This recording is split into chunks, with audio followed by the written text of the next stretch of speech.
6 o'clock.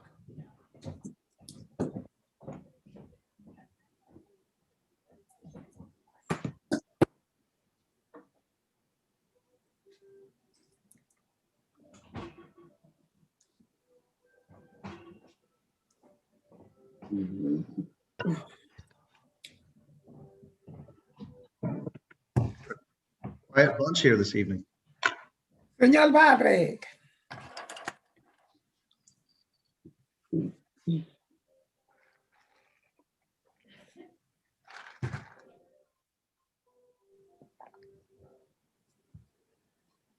All right, everyone, good evening. My light is too close to my face, but that's not the important part. Anyway, welcome everybody to the March 1st meeting of council committees. I will try to get a good angle for you here. This is very bright, Jesus. Anyway, just the same. Mr. Harris, will you please call the roll of members? Yes, Mr. President. Mr. Arroyo. Here. Ms. Baker. Here. Ms. Craig. Ms. Diaz. Here. Mr. Garcia Molina. Mr. Soto. Here. And President Smith Waddell. Here. All right, thank you. We'll move then to the approval of the February 1st, 2021 committee meeting minutes. Motion to approve. Second. All right, we have a motion and a second. Council comments. All right, hearing none, Mr. Harris. Mr. Arroyo. Aye. Ms. Baker. Aye. Ms. Diaz. Aye. Mr. Soto. Aye. And President Smith Waddell. I'm sorry, stumbling over that this evening. Okay. Aye. All right, the one update that we do have to the agenda this evening is we're going to pull Council Resolution number 13, 2021, opposing conversion therapy. Just from this agenda, we'll see it at the first council meeting of the month. We're looking for additional input on what exactly that language should be. And by this time, council members haven't had a chance to read it before voting on it. So if you all get the opportunity, of course, I'd appreciate that. All right, we move first to the Personnel Committee. Councilor Diaz, please. Yes, Mr. President. I have a nomination of Dr. William Fife for reappointment to the Board of Health.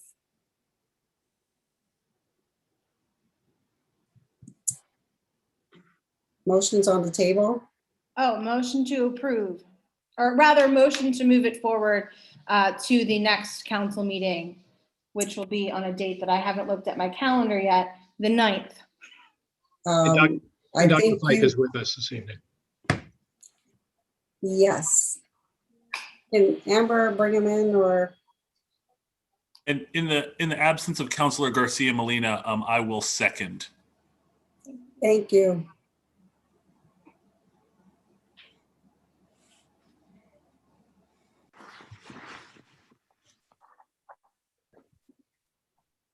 Hello, Dr. Fife. Hello. Hi. Councilor Amanda Bailey. That happens. Yeah, sorry, I just got a phone call. Yes. Dr. Fife, the reason I would like, I wanted you to come forward first because I wanted to have the opportunity to address you. And second, talking to some of the constituents in our community, especially those that live in the Southeast area, many are very concerned about being, not getting the proper information and where they can go to get their immunizations for the COVID-19. So I wanted to see if you can give me a little bit update. Do you have any metrics or anything that you can kind of shout out for us? I would really appreciate it. Sure. I didn't have a prepared metrics but I can give you a basic understanding. At this point, certainly the demand far outstrips the supply. And we've been trying to allocate it to places that may have decreased access in general, and perhaps decreased transportation.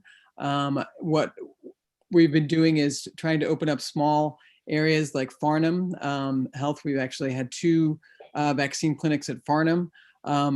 Yesterday, we vaccinated 500 people at Brightside Opportunity Center.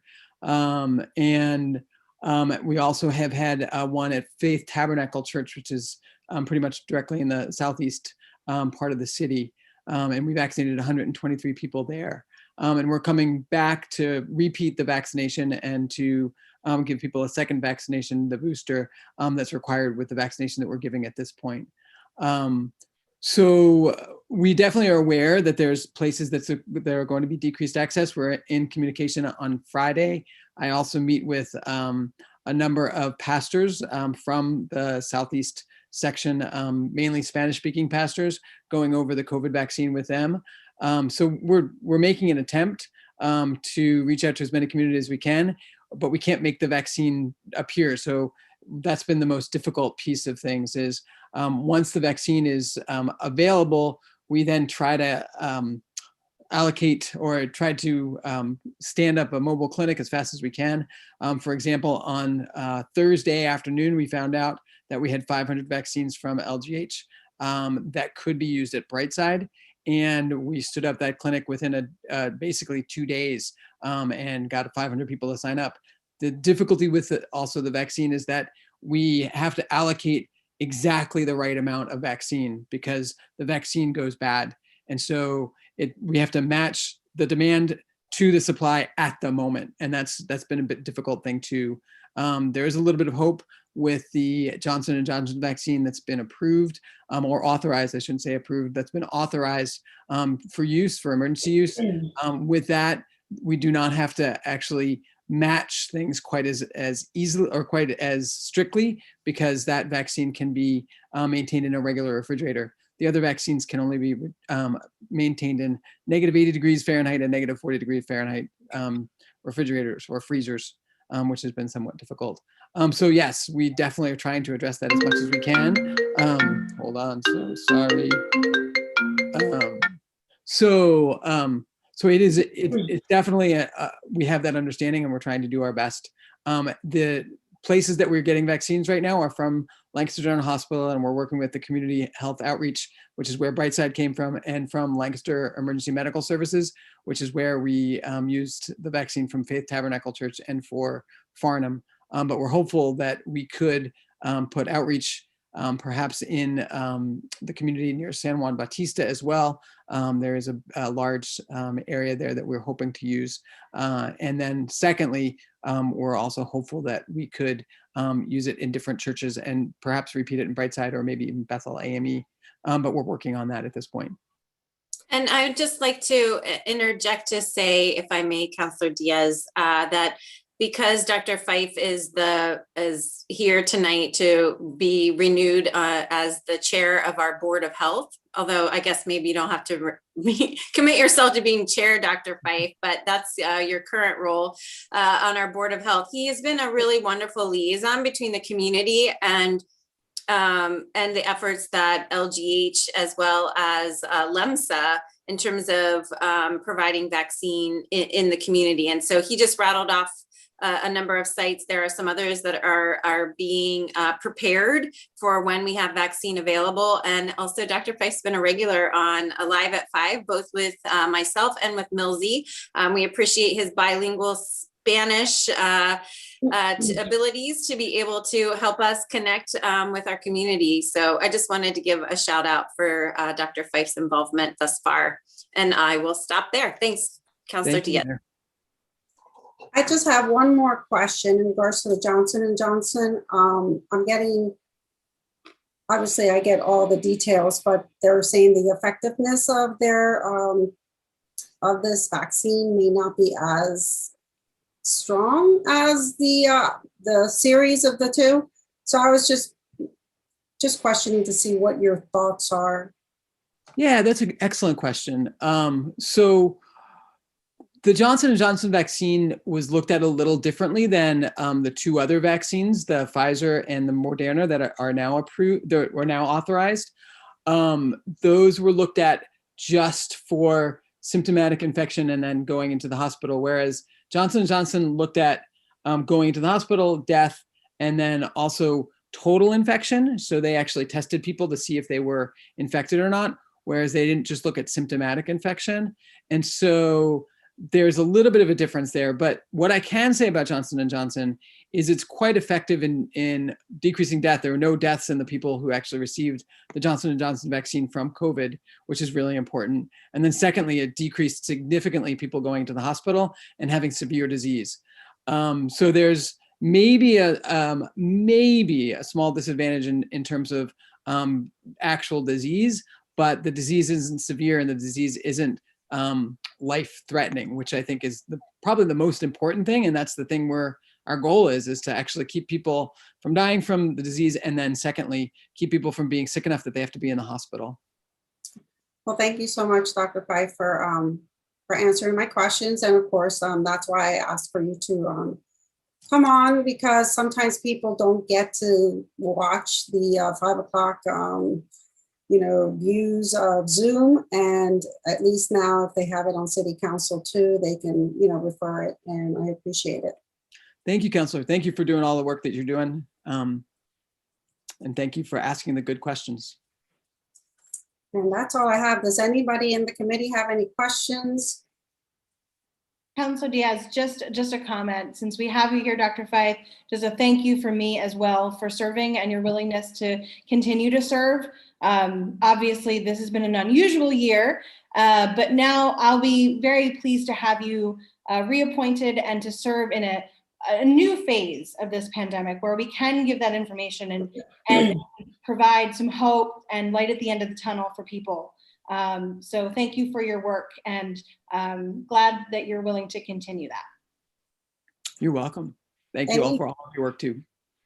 Is there any questions possibly from the public? If not, then I guess we'll move this to our council next Tuesday. Thank you so much. All in favor? Aye. Aye. Thank you. Thank you. Have a good day. And my next nomination is Andrew Whalen for appointment to the Planning Commission. Motion to move this to full council on March 9th. Second. This is not a reappointment. This is an appointment. So New appointment. Yep. is he, I think he's on. I think it's getting in now. Or did he leave? I guess he's gone.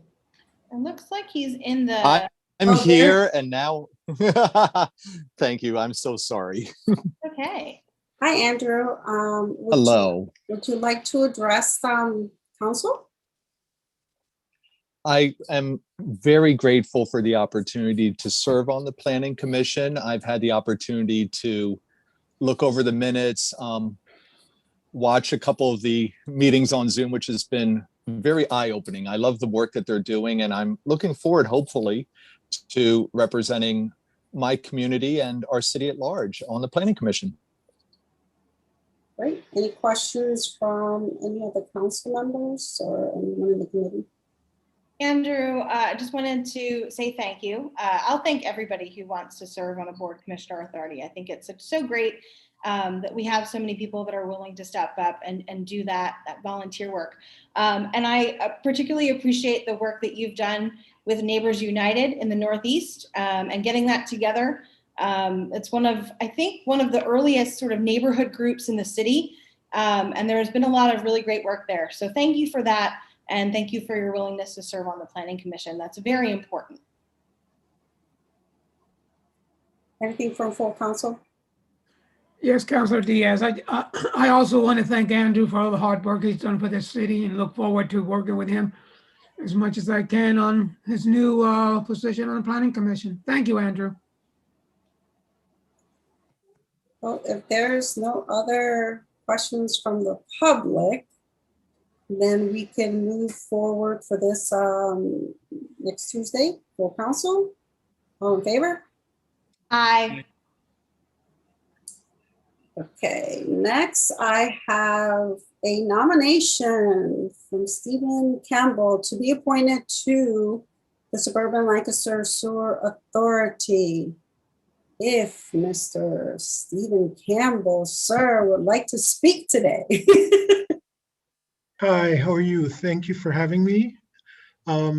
Yes, I'm looking forward to being able to serve on the Suburban Lancaster Sewer Authority. As you know, I've been the Director of Public Works for the last year, for a little bit more than the last year.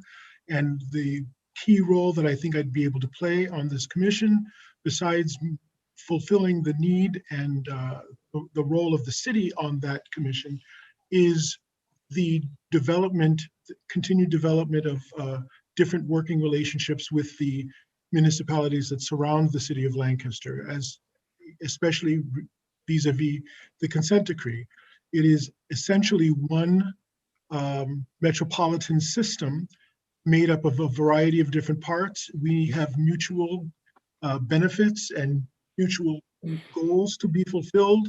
And my hope is that we as the city can be a huge part spearheading the success of what we do, not only with the consent decree, but with better working relationships with our municipal neighbors. Awesome. You're the best. Thank you. Is there any questions from the committee? Any questions from full council? Well, the motion's on the table.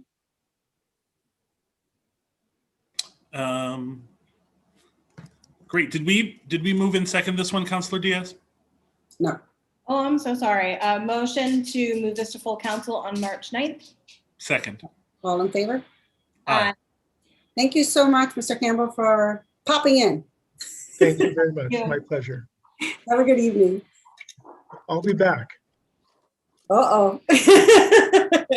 Actually, you could stay since we're going to be talking about the resolution regarding Carl Pike next. Oh, that's great. Okay, so I'd like to then go ahead and bring up Resolution 10, 2021. I'd like to make a motion then for Carl Pike for 20 years of service on the Shade Tree Commission. And I guess I can move. Is he here? No? Do not see. Okay. It sounds like this will be a recognition. Mr. Campbell, is that correct? Yes, it is. It's recognition of his faithful and dedicated service over the last 20 years, as well as being very instrumental in several of the initiatives over that time, not the least of which being the urban tree canopy, the Trees for People work that the council favorably voted on just this past November. Is there any other questions at all? I mean, obviously it's just a commending him. If not, then we can go ahead and move that to full council. It was on the table, so. Great. Motion to move that to full council on May 9th, gladly. Second. March 9th. March 9th. I've fast forwarded 2 months. Everybody All in wants to- favor? Aye. Aye. And then we have also Resolution 16, 2021, which is requiring training for members of city boards, commission, and authorities. So the motion's on the table. Looks like I see Patrick waving at us. Yep. Did you want to do the motion? I'd like to do the motion first, please. Terrific. Motion to move this to full council on March 9th. Second. Great. And Patrick, the floor is yours. Thank you. So as you all on council know, we've had discussions over probably a couple of years about the need to provide some better onboarding and training for new members of boards, commissions, and authorities. Barry Handwerger and I did a sort of a trial run with new chairs, or at least interim chairs of the Human Relations Commission and the board. About 2 months ago, I think it was. That discussion, which was fairly informal, but we gave them an overview of the right to know law, the Pennsylvania Open Meetings Law, and other similar laws related to the way the boards, commissions, and authorities need to operate and how individual members should conduct themselves to stay in compliance with the law. That was informal. We've developed an outline for a more formal training for new members of boards, commissions, and authorities.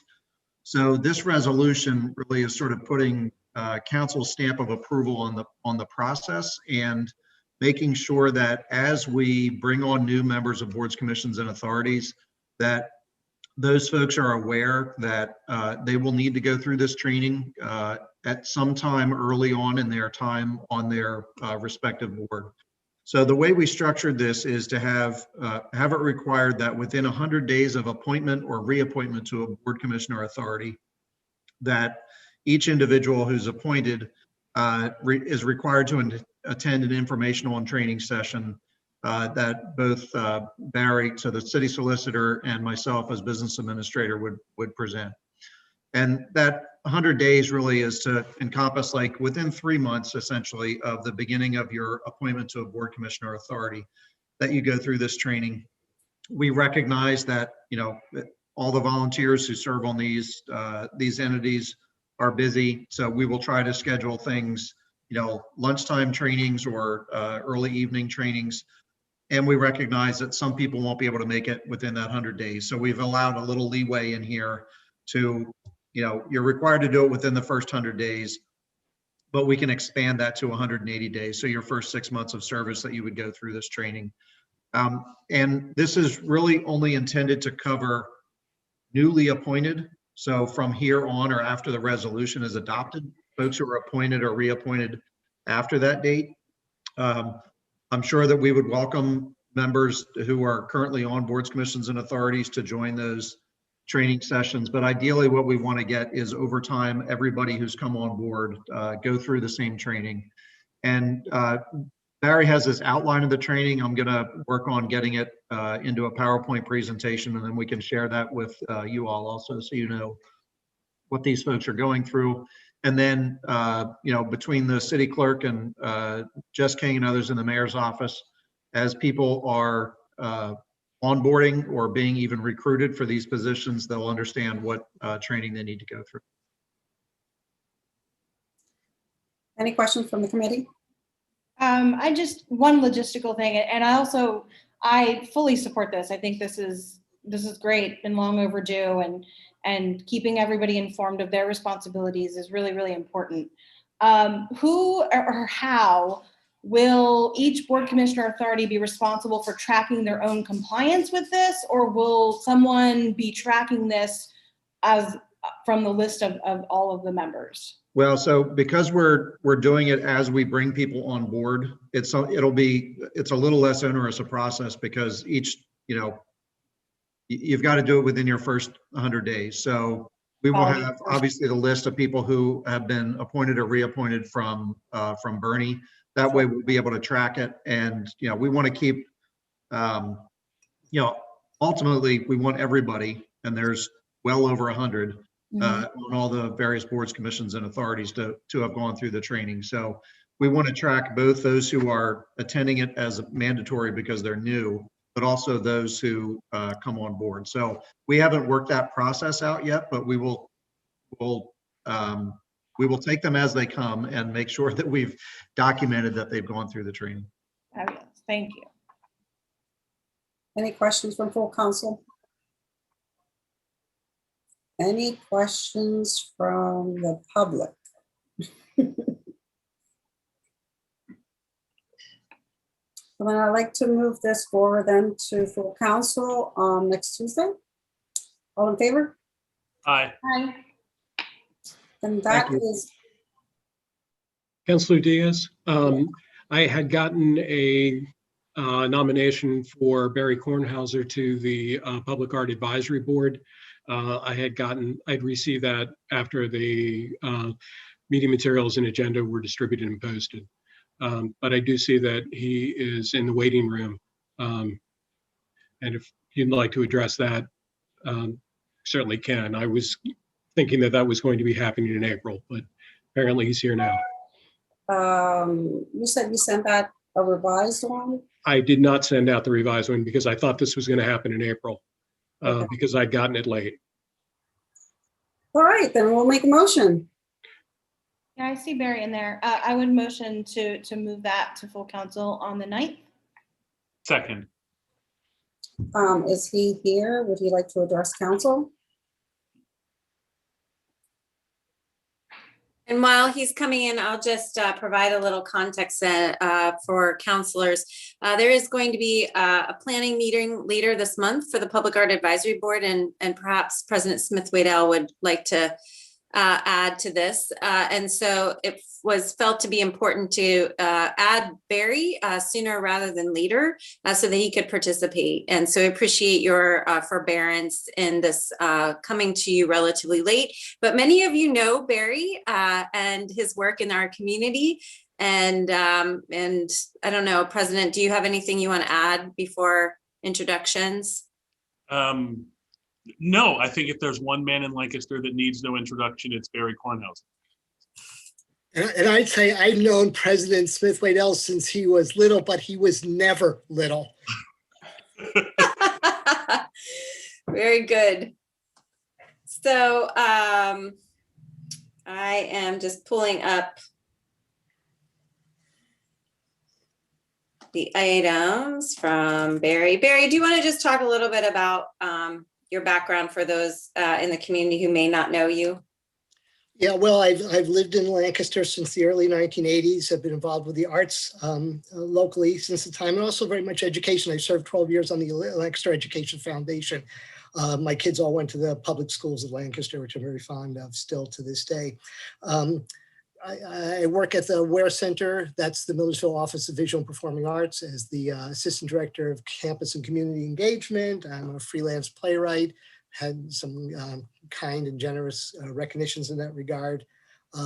And among the other things I do and love at the Ware Center, and I've been doing it for over 25 years, first at the Fulton, where I worked for 30 years, was run a youth theater program, which largely serves teens and young adults who are facing various life challenges.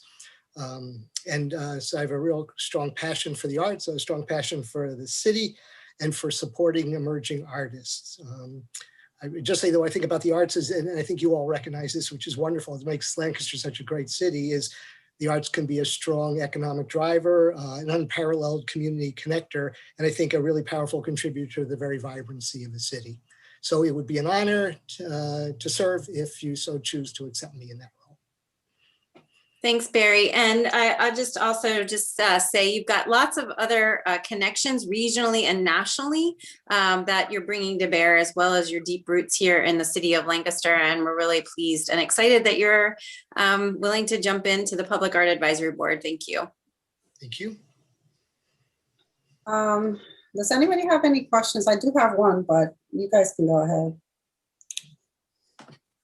No questions? Mr. Kornhauser, in reference to your capacity or your intellect in art, any projects that would come, would you consider working with our community artists that are here in Lancaster before moving forward outside of the city or even outside of the county? Yes, thanks, Councilor Diaz. Nice to see you, by the way. Wouldn't be my decision alone, but that would be my personal priority. And not just the artists of the city, but particularly artists who are underrepresented, underserved, and come from more marginalized communities. I think we have a really, really rich, undiscovered arts community here in Lancaster. And right now, through Millersville and also some community projects, we're actually making a large outreach to those very folks. Thank you so much, because we do have a lot of people of color, people, minorities that do bring a lot to our community, but has, like you said, it has been underserved. So You're right. And you know what? The first thing I asked when I was asked by Lenny Sloan to consider this was, don't you think you want to find somebody in the BIPOC community to fill this position rather than an old cisgender white guy? And I think Lenny was very kind. He talked about the fact that my experience, my knowledge, and the support I've given, it might be helpful to the board. But I know right where you're coming from, and I agree completely. Thank you so much for that comment, and thank you for being on the board. If there is no other questions, I'd like to go ahead and move it forward then to full council. All in favor? Aye. I'm sorry, did we have a motion and second there? Yes, We did. I was, yep.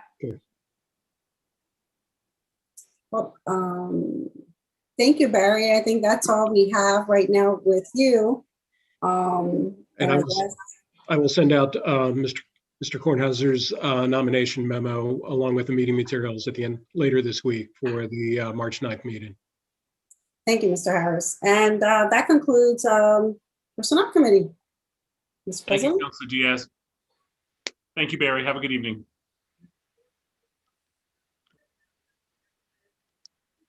All right, I believe that brings us right to the Community Planning Committee. Councilor Arroyo.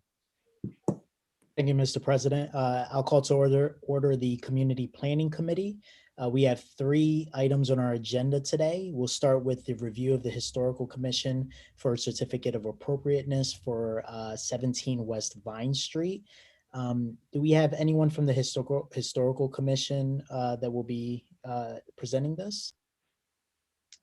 We have Suzanne Stallings in the waiting room, and we have the applicants for the 17 West Vine Street project. Great.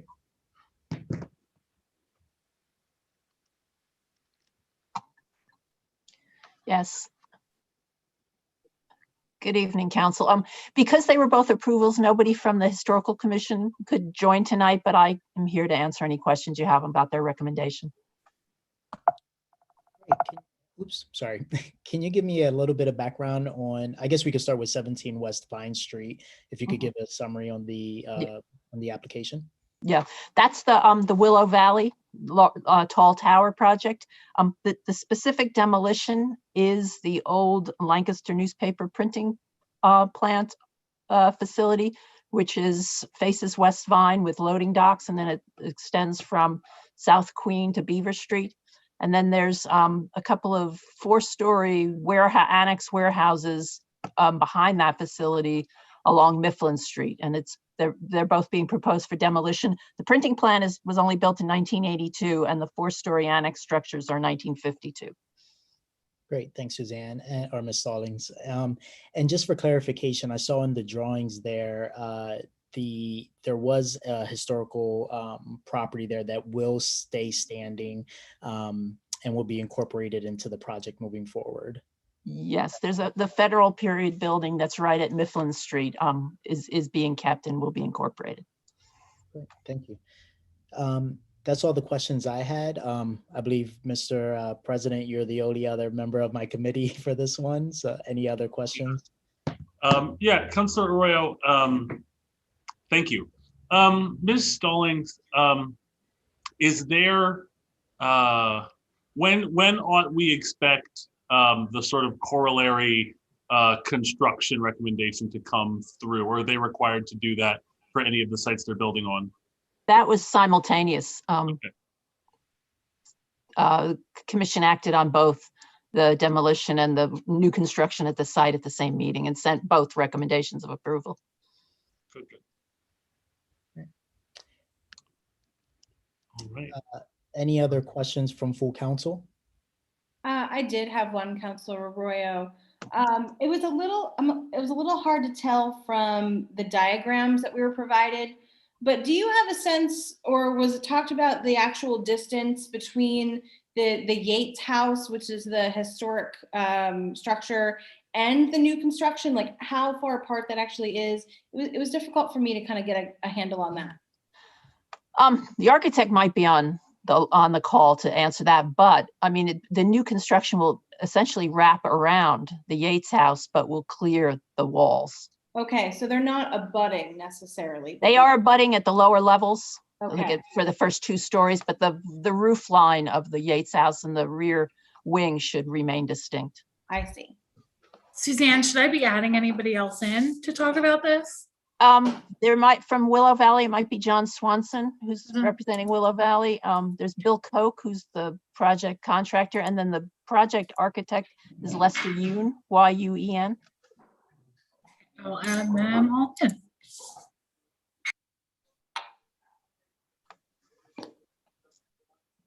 Good evening, everyone. Evening, Mr. Swanson. Great. Mr. Swanson, was there anything that you wanted to add regarding the application for demolition? I don't think so. I mean, I'd be happy to answer any questions anyone may have, but I see our architect, Lester Yoon, is also joined on the conference.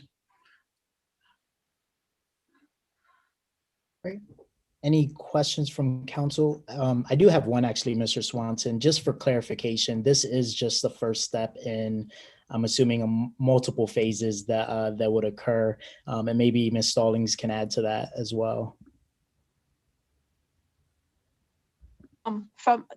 There are other review boards and approvals that the project has to go through. In terms of the Historical Commission, we had a conceptual discussion in December, and then they came back February for the formal. So the Historical Commission is forwarding on their recommendation to City Council. That review is done, depending how you act. Any other questions from council? Great. I'll motion to move this to the March 9th City Council meeting for a vote on approval. I'll second. All in favor? Aye. Aye. Great. Thank you, gentlemen. Thank you, Ms. Stallings. Alrighty, thank you. I guess, Ms. Stallings, you can hang on for the next one. The next item on our agenda is another review for a certificate of appropriateness for 259 South Ann Street. If you could give us a summary on that application. Sure. This was, it's a 3-story house facing South Ann Street. The demolition would be at the rear. It's a rear wing that faces New Dauphin Street. It was a former, like a bakery or manufacturing facility, a brick 1-story. It is coming down because to retain it, all they would be left with is a warehouse space with very low ceilings in bad condition and a little one bay garage at the back. What they are building is will better meet the community needs, and it's a community space with workshops and kitchen and office. And so the commission recommended approval of the demolition in order to, again, allow the new construction at the site. Great. Thank you. I do not have any questions. Mr. President, do you have any questions? I do not, Councilor Arroyo. Rest of council, any questions? And members of the public? All right. I will motion to move this certificate of appropriate. Councilor Arroyo, I'm sorry? I believe there is one. Oh, I'm sorry. I did not see that.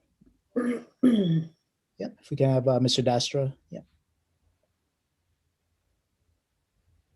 Am I using this right? Yes. Great.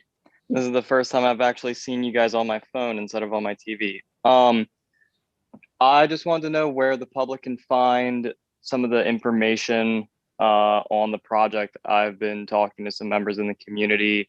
I definitely think, I don't know, like I just want to know if we've done a review on the adaptive reuse potential for the building. I'm sorry, I might be talking about the wrong subject. I was trying to figure out my phone.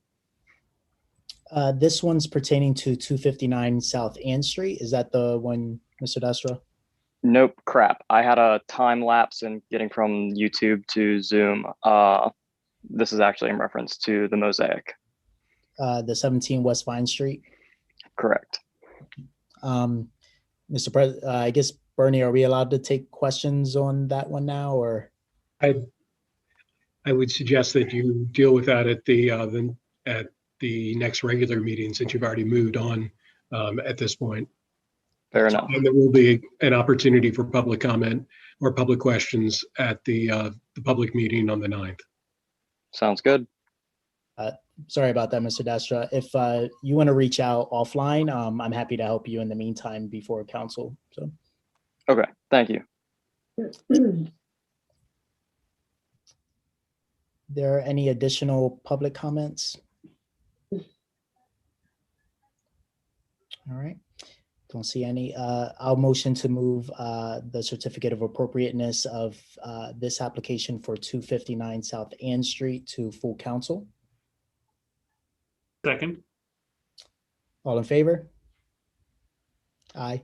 Aye. Great. And the last item on the agenda for the Community Planning Committee is the Home Program Funding Awards. And is Director Delphs here to speak on that, or? Yes.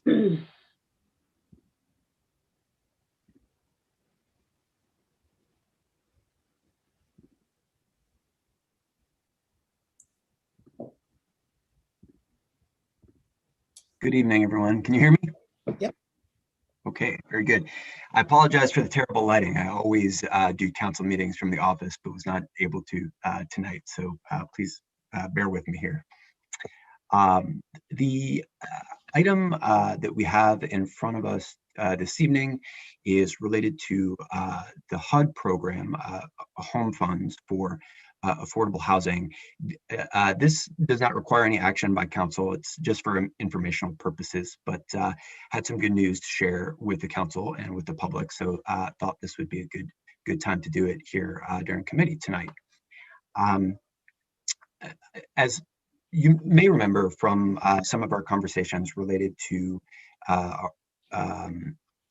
the consolidated plan and action plan work related to the U.S. Housing and Urban Development funding that we receive each year through the city. Tonight we'll be speaking just about one of those programs that is the home funding. And as I mentioned before, the main purpose for the home funding is for assistance for either new or rehabilitation of affordable units within the city. Essentially, the way this program is structured is each year HUD allocates a set amount of funds per a particular formula. Those funds then go to the Pennsylvania Department of Community and Economic Development, and ultimately those funds are allocated to the city of Lancaster and to the county as well.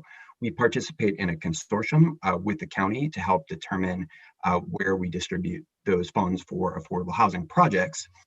It is important to note that the pots of money are actually separate for the city and the county, but we work together with the county to help with the selection process. And in fact, I did want to say a quick thank you to Councilor Craig. I know she's not here tonight, but she did participate in our selection committee for the home project. So I did just want to go quickly through the projects that have been funded with these home dollars. And many of these will be familiar to you. We've talked about some of these as major land developments in the city. And if you will bear with me for a moment, I will try to share my screen.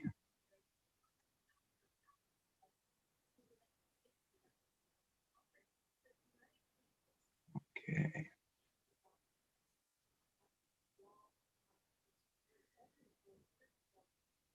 Okay. Can everyone see the slideshow view? Yep. Okay, great. I think we're in business. First slide here shows a set of projects that are wholly within the city. I will share some information about the county projects as well. As you can see here, we have a few terrific projects that we're able to fund this year. I think I did not mention earlier that each year we get on the order of about $500,000 to $600,000 in home funding for the affordable housing purpose. We have been able to build up that fund over the last few years because either we held that funding before allocation, or in a couple of cases with allocated funds to projects that didn't come through, and that money actually essentially came back to us. So you can see here that the HDC Mid-Atlantic project that's associated with the UPMC redevelopment on College Avenue did apply for home funding. They were awarded $850,000 for their project, which is a total of 64 general occupancy units. As you may remember, the HDC Mid-Atlantic will be pursuing low-income housing tax credits too. The deadline for that is coming up. And actually, by allocating the home dollars, that helps them in their application for the low-income LIHTC credits as well. The next project on the list is listed here as Partners with Purpose. Partners with Purpose is a new nonprofit organization that was established by the City Housing Authority. The Housing Authority created this nonprofit in order to be eligible for more types of funding. And the selection committee decided to award them $450,000 in home funding for rehabilitation of 10 row homes. And that's why you can see there, it says scattered sites. This is a number of different locations throughout the city. The next project on the list is Landis Place on King Street. You'll remember this project is focused on senior living. It's a new construction, and it's about 80 units per the building program. That project will be receiving $752,000 to support their a set of affordable units within that project downtown.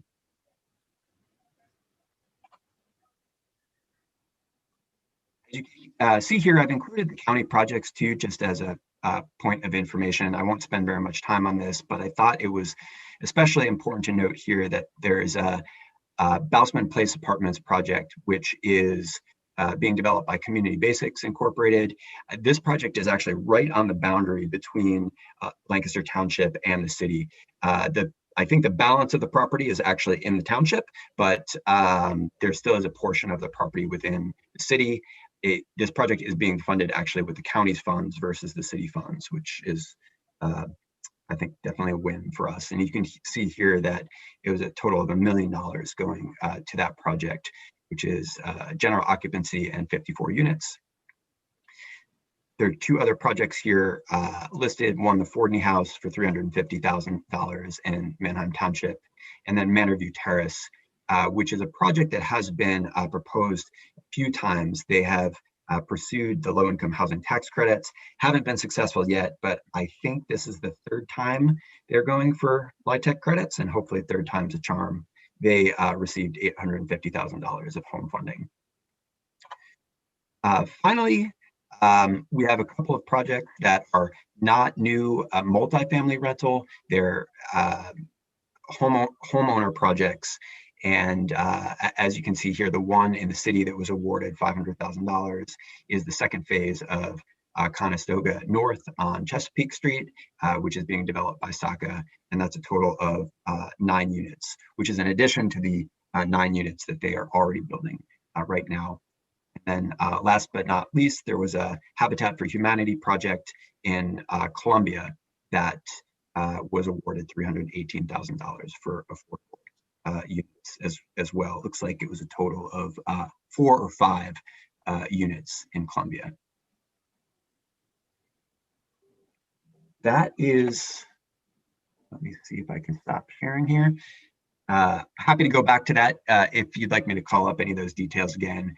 Mostly just wanted to show you that we've been able to allocate just over $2 million in city funding this year to a whole set of terrific projects. This has been very exciting for the staff and for the department and hopefully for the city as well. All these projects are in the pipeline, and we'll definitely keep you all abreast of the situation as we move forward. Great. Thank you, Director Delfs. That's very good news to see all those projects in the pipeline, especially throughout the county, knowing that we can't solve this problem by ourselves. So thank you. Absolutely. Any questions from council? I do, if I may, Councilor Arroyo. Go ahead, Councilor Diaz. Mr. Dove, can you give me a number of the scattered addresses, or do you have a number of the projects that are being done? I do. I don't have the addresses of each individual unit with me right at the moment. I can tell you that the Housing Authority has a portfolio of 95 row homes, scattered sites that they have around the city that they're looking to rehabilitate. They have a first phase of 10 units that they submitted in the application for the home dollars. But I'm happy to find the addresses of those particular 10 for you and send those along. Thank you. And also, how was it determined? Was it regarding how disintegrated the property is? Was it someone that came in and applied for it? How can you give me an understanding, and also to the public, how this was, how the projects were picked? Sure. Councilor Diaz, do you mean specifically for the Housing Authority units? Yes. Yes. My understanding is that the Housing Authority chose the first 10 based upon the degree of need. So they actually think that the first 4 units of those 10 are in the worst shape and will take the most money to repair. Then those additional 6 within the 10 are also in bad shape, but not quite as bad. And then ultimately they are going over time. We'll try to roll through and improve those other 85 to make up the 95 in the total portfolio. And I think it's also important worth noting that part of the reason why I mean, this is like might be assumed, but nobody's living in these properties now, and so we want to be able to provide funding to support the rehabilitation of these properties so that those additional housing units can come online in the city. Correct. And Mayor, those first 4 in particular, I know are in such bad shape that they're vacant. There are some, my understanding is that some of those row homes in the portfolio of 95 do have individuals living in them. So some of the later projects, the rehabilitation, there may be some moving of swapping. residents. Yes, yeah, exactly. Okay. The next question, if I may, in regards to, are these rental properties or are they for ownership? All of the city properties that I presented on today are multifamily rental properties, with the exception of the Housing Authority properties, which are single row homes, also rental. And the only city project that is homeowner is the Saka project at Conestoga North. And the last question I have, who will be doing the construction of the repairs to these residents or to the properties that you're mentioning? I mean, other than the Saka ones, I'm talking about the Yes. ones. It's you mean a developer or the construction contractor? Both, whichever one you would like to mention. If you want to mention both, I'm just kind of trying to figure out, is this a local company? Is it somebody out of state, out of the county? Each of the developers will pick their own contractor. In the case of the Housing Authority, I don't believe that they've selected their contractor yet. Anytime you are spending federal money through HUD, like the home program, you have to meet a number of requirements for living wage and things of that nature. So whatever contractors they choose will be subject to the HUD requirements. Thank you so much for your answers. Thank you, Councilor Diaz. Appreciate it. Any other questions from council? Questions from the public?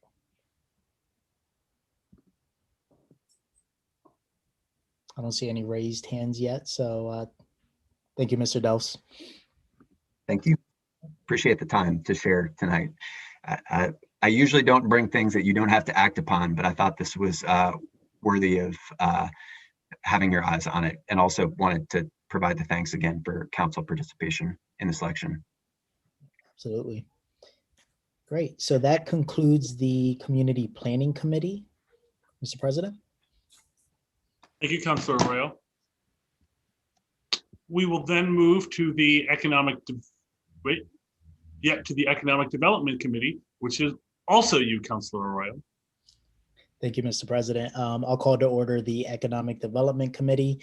We have one agenda item, Administration Resolution number 15/2021, the grant agreement for Southwest Tech Central project. Mr. Delfs, will you be speaking on that? Or I saw Mr. Guapera here as well. So. Yes, I think Mr. Guapera is here to speak about the details of the project, but I'm happy to comment on the redevelopment capital assistance program too. I know it's a relatively straightforward resolution, but can answer any questions as needed. Great. Can we get Mr. Guapera in, Amber? Mr. Delfs, would you mind giving a summary on the recap program? Sure. This is a Pennsylvania state based program that allocates fairly large dollar awards for physical improvements for jurisdictions throughout the state. The city has been successful in earning RCAP awards in the past, including most recently for fire stations. It is often cities that apply for the funds, but other entities often apply for the funds to community organizations or other agencies are eligible to put in applications as well. In our case, in the case of SACA, they do need the city to act as the administrator for the grant, essentially as a partner to ensure that this is able to move ahead.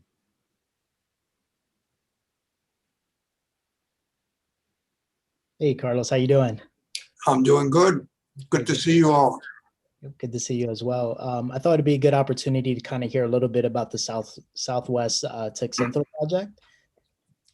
Well, first of all, let me thank Mayor Sirachi and the administration for agreeing to submit the RCAP application for us. Besides the amount of dollars that we were awarded, it's important because it allows us to leverage more dollars. The dollars that would come through RCAP would be used strictly for improvements to the facility. We made an investment of $3 million in that facility last January, and it does require a conversion from a Head Start center to a workforce development center. And the use of the dollars besides the amount, as I mentioned, is that it allows us to leverage the RCAP against an EDA grant that we're preparing for what we hope to be between $1.5 and $3 million. Those dollars will also be used for the improvements to the facility. And lastly, we hope to be successful in organizing a new market tax credit deal with Community First Fund, which will be used for reduction of debt so that the Workforce Development Center can be sustainable. Those are our plans. It's easy to say. It's a lot easier to get it. It's a lot more difficult to get it done, but you've opened the door for us to continue developing the facility. I believe our president, Jose Lopez, may be in the lobby. I don't know if Bernie, if you can get him in, because I do all the talking, but he does all the work. And I just added him. there he is. Okay. Can't see him, but Jose.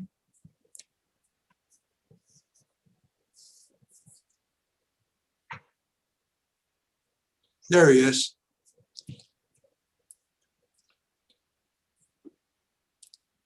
Oh, I think he's on mute. You're on mute. Hey, So yes, I'm here. Thank you again. Thank you. And actually, I got that other bit of news on our other project, which is awesome news as well, as we continue to develop affordable housing here in the southeast of Lancaster. You know, the $500,000 that's going to come from the home funds is another thing that we're going to leverage with the additional funding sources that we're lining up to complete that project there.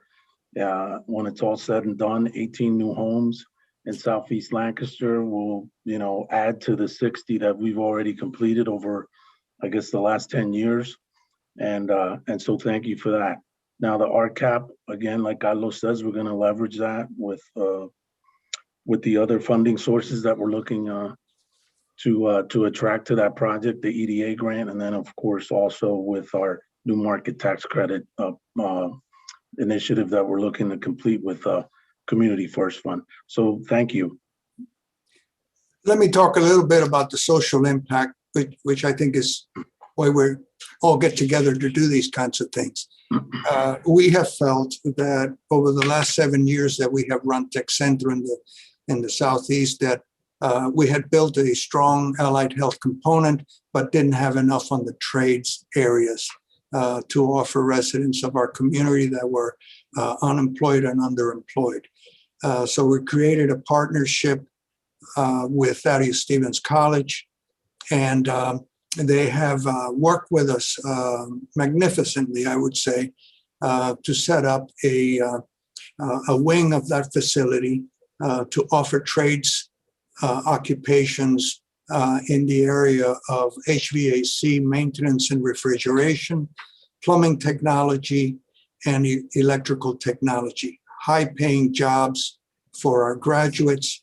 And the good thing about that is that we're also in a tax credit program that will allow us to receive $200,000 a year to open up 1 or 2 new training opportunities. And those tax credits will come in over the next 5 years. So we're very excited about the possibility of not only offering these courses, but continue to expand training opportunities for residents of the southern quadrants of the city, which is where a lot of the negative social matrix seem to be concentrated. We have also received interest from the IU-13, where there is nothing set in concrete, but we are talking to them about the possibility of them moving in. We're also going to develop in that facility a behavioral health unit that will provide drug and alcohol and mental health services. We will have learning centers that will provide language and adult basic ed instruction as well. And we're excited about the possibility of becoming a Comcast Lift Center, which will give us some technology and also allow us to provide after-school programs and college prep programs. We're working, we're in a discussion with SOE at the moment to see if we can partner up and they can provide some dollars for the operation of that lift center. So that facility is large enough that it can have a great social impact in the Southwest. And we're pleased and honored to be able to do that. So I'll stop, and please, if you have any questions for myself or Jose, we'd be happy to entertain that. Thank you, guys. And as always, thank you for all the work that you guys do over at SACA, and super excited to see you expand into the Southwest. You know, all initiatives important around housing and workforce development. So thank you both. Thank you. Any questions from the committee? Councilor Arroyo, I have one that perhaps Ms. Thorson or Mr. Dels could just speak to. This particular resolution is so that we can act as administrator for the project or a cooperation agreement. Can someone just speak briefly about what exactly that means or doesn't mean for the city? Susanna, please feel free to go ahead. I know that you joined tonight as project manager, and I feel like I stole your thunder a little bit earlier. So please go ahead. Do you want to give it a first go? That's totally fine. I don't mind you taking things on. All you, please go ahead. Okay, yeah. So our roles and responsibilities are actually rather minor as a city. Really, all the hard work is really going to be done by SACA. We really act, I think the major role that we act as a liaison between the state and SACA. We formally submit the application and business plan to the state, and we act as advisors. We coordinate with their consultant. They'll be assigned a consultant, and so we'll coordinate with them. And we are also responsible for facilitating the final audit at the end of the program. But other than that, really the major piece of the project will be handled by SACA. And so the cooperation agreement really just elaborates that. Great. Thank you very much. And congratulations to Mr. Grapera, Mr. Lopez, and everybody at SACA for receiving these funds from the state. That's terrific. Thank you for all the support you continue to give us. We feel that we have such a strong and continuing partnership with the city. Thank you so much. Any other questions from the rest of council? Okay. Questions from the public? All right. So I'll motion to move resolution 15/2021 to full council. Second. All in favor? Aye. Aye. Great. Thank you, Mr. Lopez. And that concludes the Economic Development Committee. Mr. President. Thank you, gentlemen. Thank you, Councilor Arroyo. And that moves us to the Public Works Committee. Councilor Soto. Thank you, Council President. At this time, I'll bring the Public Works Committee open. We have 3 items on the agenda. We have Bill number 6, amending the Parks Ordinance, Resolution number 11, seeking a grant for Beaver Street Pocket Park, and Resolution number 12, seeking a comprehensive park planning grant. Mr. Campbell, I guess you'll be speaking on the number 6. We'll do that one first. As a matter of fact, I'll be speaking on all 3 of them. Oh, good. So you notice a theme that it is parks. We've got a lot of focus and a lot of interest, largely in part because of the support of the council as we've been putting things together. So I'm just going to try to share my screen here so that I can do a brief presentation of the proposed amendment for the Parks Ordinance. Can everyone see the screen? Yes. Okay. So over the course of this past year, it has been very interesting administering the parks and encountering some of the challenges that we've had during not only before we closed down for COVID, but after we closed down for COVID as well. Some of the challenges that we discovered were some inconsistencies in how the ordinance played itself out for different types of spaces, challenges where certain activities were not specifically addressed in the ordinance, and the idea that hopefully over time we will be developing a coordinated park system, all brought to the fore the idea that we needed to revisit the park ordinance across the entire portfolio of our parks. So as you know, city parks improve physical and psychological health. They provide social, environmental, economic, and health benefits, and they provide an improved water quality, protect groundwater, prevent flooding or help to prevent flooding, and improve air quality among a variety of other kinds of things. So most of the things that most of us miss by not being able to fully utilize the parks during the pandemic are some of the reasons why the parks themselves are so important. The purpose of being able to revisit and do a comprehensive set of park regulations is to regulate the use and operation of the parks of the city and assure their continued availability and vitality in a consistent manner throughout the city, so that each of the various neighborhoods has the same expectation of how parks will be maintained, how the rules will be enforced and administered, etc. The regulations, as I had stated, were sometimes the signage has been inconsistent. Sometimes the enforcement has been a bit inconsistent, and so we looked at a variety of not only our current regulations, some of the past regulations, in fact, but also regulations from a variety of other municipalities, with the goal of developing a set that conformed to our parks as a system and bring that ordinance up to date with the way we use it and with the technology which are presenting some of the challenges that we have on a regular basis with our parks. So the regulations as a body are proposed to address personal behavior such as smoking, urinating, defecating, restroom facilities only.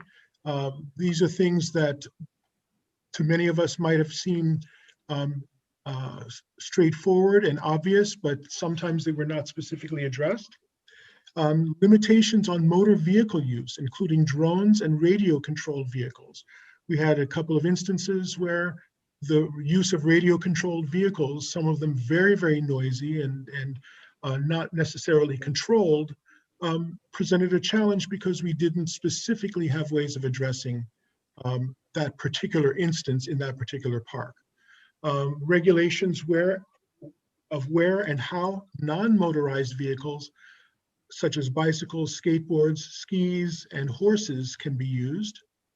Be able to address activities such as camping, fishing, hunting, and picnicking.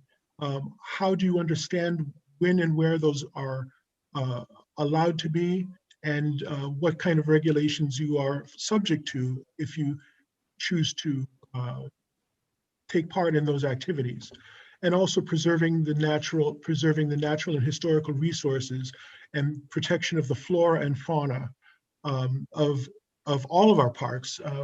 But sometimes this became very specifically challenging for some of our larger parks, like Long's Park and Buchanan Park. So the regulations are meant to address many of these things.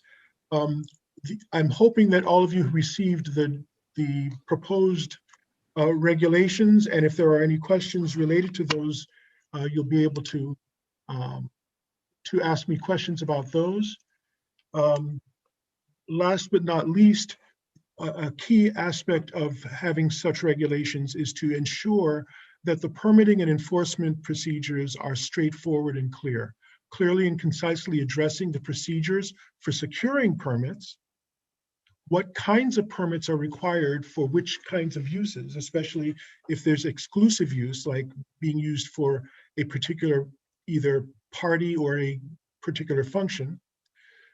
Permits required for specific events and activities, which might be annual activities, seasonal activities, etc., and in the nature of enforcement by authorized personnel, and who is authorized personnel, and what are the rights and responsibilities of DPW and police personnel, as well as of those who seek to be permitted in the various parks. So this is what the proposed regulations are addressing. I'm hoping that you find that they are a comprehensive set of regulations that hang together very well, so that we can look at it as a park system and not as a variety of disparate parks that may or may not have similar attributes to them. I'm going to unshare, or I guess Amber, you unshare the screen, is that the case? There. No, yeah, you'll have to do that. Okay, so if you have any questions, I'd be very happy to answer those questions. Mr. Campbell, I just have one question, and it returns to permits in parks as far as noise, as far as loudspeakers and so forth. And I'm going to use the Sixth Ward Park as an example. In the past year and a half, during the summer months, they've been usage of the park. And I have no problem, and the neighborhood actually enjoys it. The only problem we have is sometimes they come in with these large loudspeakers that could be heard a block away. And it should be local to the event at that particular park there at the concession stand there, or kind of whatever you want to call it. How are we addressing that? So we do speak to the idea of musical instruments, amplification, etc., being specifically for permitted events, and not just general use of loud instruments or loud speaking, etc., and reinforcing the idea that the parks are open from dusk to dawn, except by special permit or for specific activities in specific parks. So we are just trying to be a bit clearer about the nature of that, and I'm just kind of flipping through to see if I find exactly the reference to noise. I was browsing through it, but maybe I just missed it. But even if you have a permit to use the pavilion here at Sixth Ward Park, and you have permission to have a microphone or what have you, what regulates how loud that could be? The nature of your application, I believe that we do have a decimal limit, but I will need to confirm and check that. But it is what is allowed in your permit. So when someone submits a permit to the Bureau of Parks and Public Spaces, one would be reviewing what it is that you're intending to do, how you're intending to do it, how it will be monitored, and you'll be alerted at that point that you too, or that activity will be monitored in that site. Okay. Thank you, Mr. Campbell. Are there any other questions from the committee? Would there be any questions from council as a whole? Any questions from the public?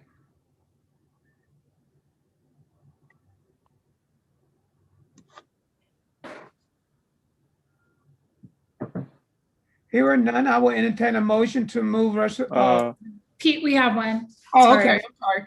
Add Tony in. You know it. Hi, Mr. Soto. I actually appreciate that you pointed out noise, and this isn't so much a question, but I just wanted you to know I'm going to reach out to you directly because this is something I've actually been thinking about for over the last couple of years. So I'm going to reach out to you about some ideas that we've been thinking about. Thank you, Tony. We look forward to hearing from you then.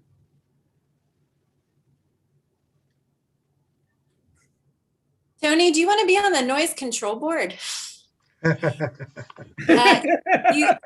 You may not be in the conference, but I'm hoping that you can hear me and you can send me an email because we are looking for noise control board members. And I would appreciate knowing your interest. Thank you. Okay. Thank you. If you can hear that. Yes.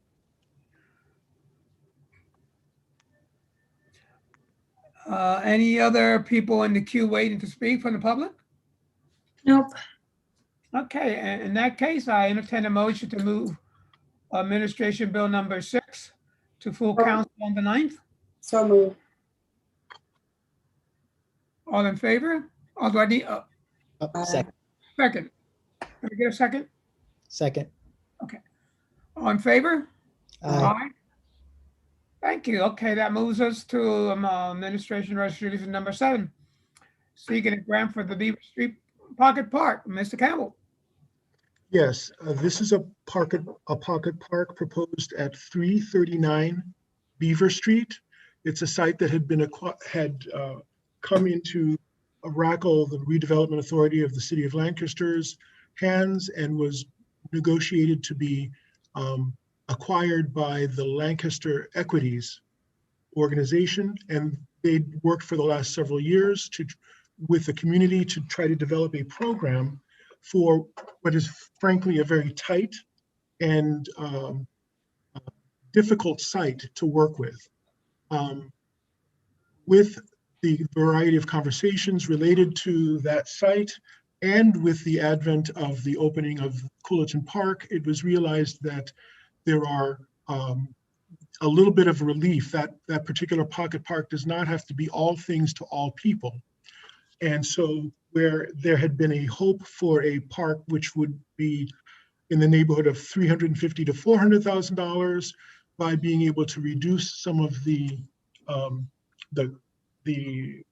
activities and get it so that it's a manageable scoped park, we're looking at a full development cost in the neighborhood of around $220,000.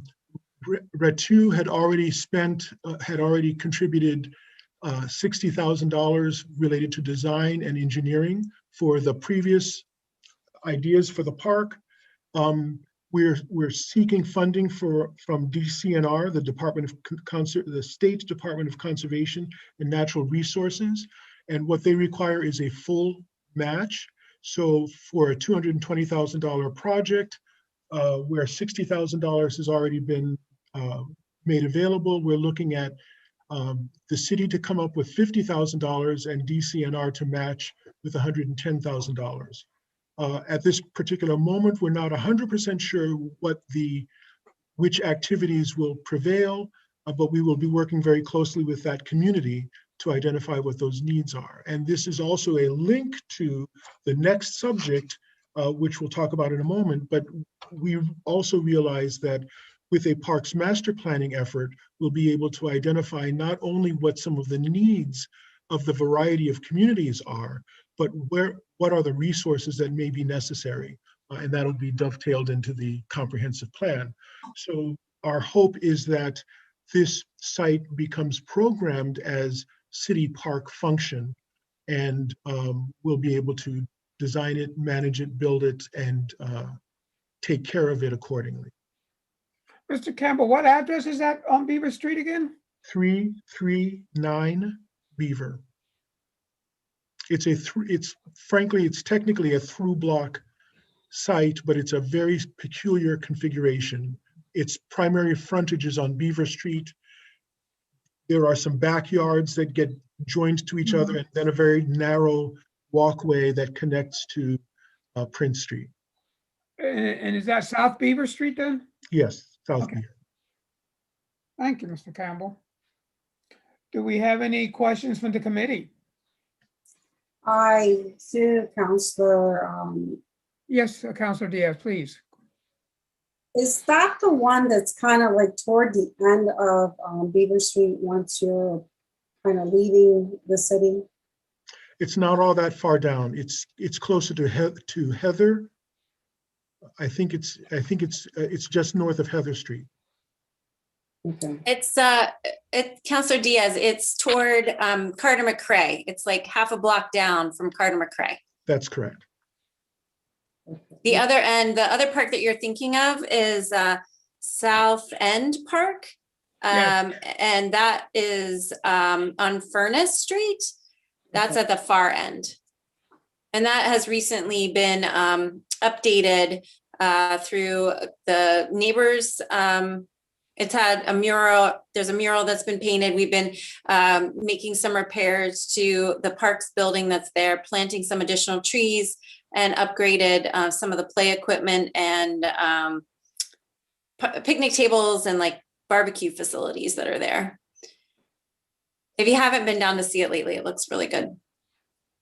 The only reason I question it is because there has been some shooting in the vicinity, and I thought that that would be something that I guess I would have to bring up maybe in future, because there's a lot of concerns the fact that I have spoken to the constituents in that area, and there were like 16 shells that were collected. So that's why I thought that was the part. I don't know if there's actual cameras there at all, but I was just curious.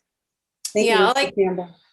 I can say about that is that investigation is as a priority in the police bureau. And I did speak to the chief about the progress that we are making in that investigation late last week. And I do also want to assure you, I think Millsy would have said the same, that this area from middle South Beaver Street to the far south is also the focus of a number of interrelated concerted efforts by several of our departments, whether it's solid waste management, street cleaning, parks development, street lighting. There's a variety of things that we're working on jointly to address that particular area. And also the road. Yes, and also the road. Very definitely. Thank you, Mr. Campbell. You're very welcome. Are there any other questions from the rest of council? Do we have any questions from the public?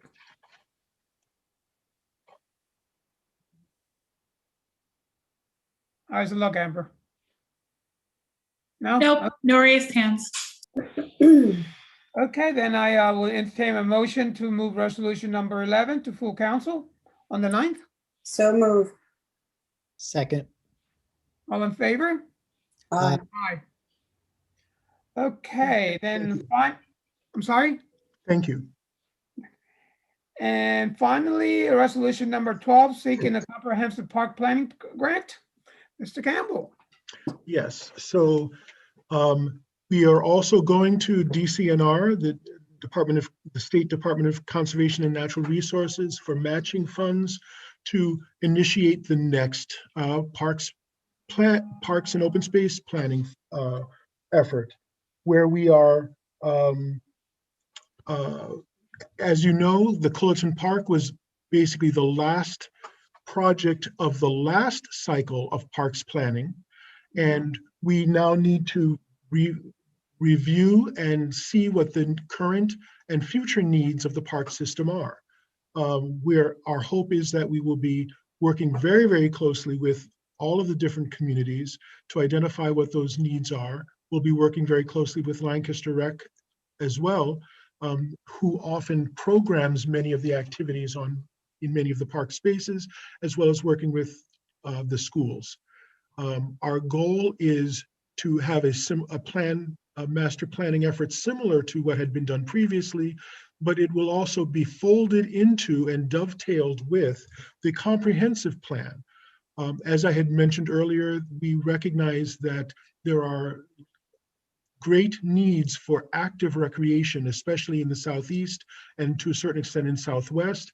And even though there's proximity to the Conestoga River and to County Park, those are not specifically community or neighborhood parks or focused on the needs of residents within, say, a half a block or a block and a half of recreation space.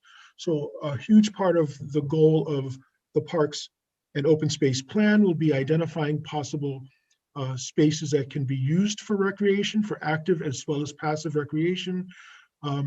The idea of looking at the park system as a network of parks and not just individualized parks, but you should know if you're in a particular area that certain other functions, a water feature, a basketball court, a soccer court, or whatever, might be available in close walking distance of where you might happen to be, as well as how it gets connected to the bicycle lanes and the pedestrian lanes. So our goal here, we're imagining a project.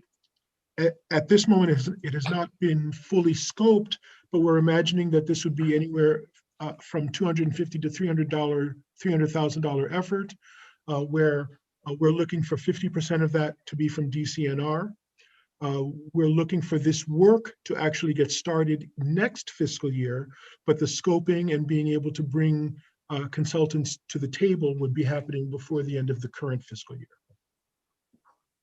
Mr. Campbell, are there any other parks that have not been touched as of yet? From the last comprehensive planning work that was done through all the parks? Are there any particular parks that were passed over because of their conditions that, or has everything been done? To the best of my knowledge, all of them have been touched. Not all of them have been completed. So if one wants to look at a park and say that we as community might have liked there to be a variety of activities in them, we may not have been able to get a full variety of those activities in those parks based on the budgets we had at the time. The parks towards the tail end of our effort have perhaps had less attention, but we've also reached out to either the Friends of the Park organizations or some of the communities, and some playgrounds, and with a variety of different kinds of funding, some activity and upgrade has happened to just about every park over the course of the last, basically it's 11 or 12 years. The last park plan ended in 2009. Thank you, And if I could just add to that, Councilor Soto, when we were, that initial parks plan really prioritized parks where we could do a lot of green infrastructure, both to reduce the impact on our system, just increasing the volume of capture, and also to help support some of the funding necessary for those large park renovations. And so while all of the parks have been touched in some way, there are plans in place to do more this year, as Steve had mentioned. And we're going to continue to prioritize some of the smaller parks that need some upgrades in playground equipment and some more substantial remedies to make them the best that they can be. So that's going to continue to evolve. But I appreciate that Steve and his team are working on a process of helping to move that whole planning and implementation forward. Thank you, Mayor. And I do say the Department of Public Works does a tremendous job, whether it's the parks, the streets, or what you may have. And I can honestly say that in speaking to some of the constituents that I've spoken to in the last year concerning parks, they're all very pleased with what's going on. They're looking forward for more improvements, but they're pleased with what has been done up to date. Well, thank you for that. And I think we also appreciate the partnerships that we've been developing, not only the ongoing partnership with Lancaster Rec. We work hand in hand with Lancaster Rec, but also with many of the Friends of communities. We are very happy to be working with them and partnering with them. And with our new paradigm of how we reach out to the public, there's going to be a lot more of that outreach, and you'll see a lot of these park efforts on the Engage Lancaster platform. Thank you, Mr. Campbell. Are there any questions from the committee on this on resolution number 12? Yes, Councilor Soto. I do have a question. I've run into, for the past probably year or so, constituents that are very questioning the fact that we can entertain a handball park or to add to the park. And I think coming from New York, and I'm sure Mr. Campbell also knows that that is one of those really exciting games that really can work you. So I was curious to know if that could be something that could be entertained for the future somewhere where people can enjoy that activity. As a matter of fact, in some of the later stages of the design and commitment of the development of Culleton Park, we talked a lot about the opportunities for handball courts, for soccer courts, as well as skateboarding courts. And we've invited people to talk to us about what might some of the options be. Because in some of the communities, they're densely residential communities where some of the activities might be noisy and or might not be appropriate or linked to the culture of the people who are living in that particular area.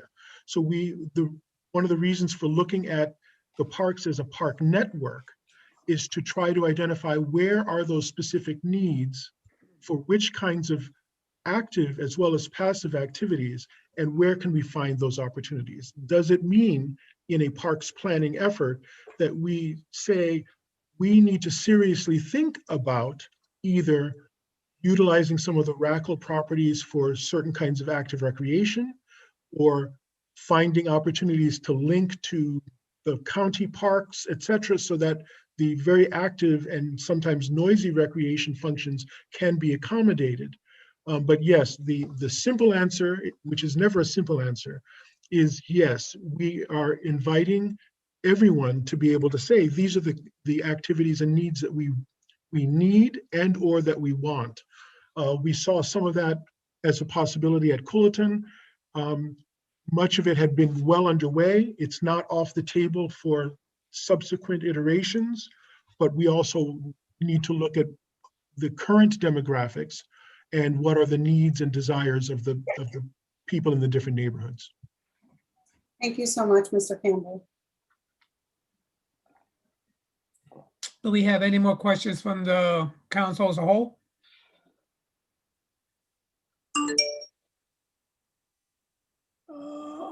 Do we have any questions from the public, Amber?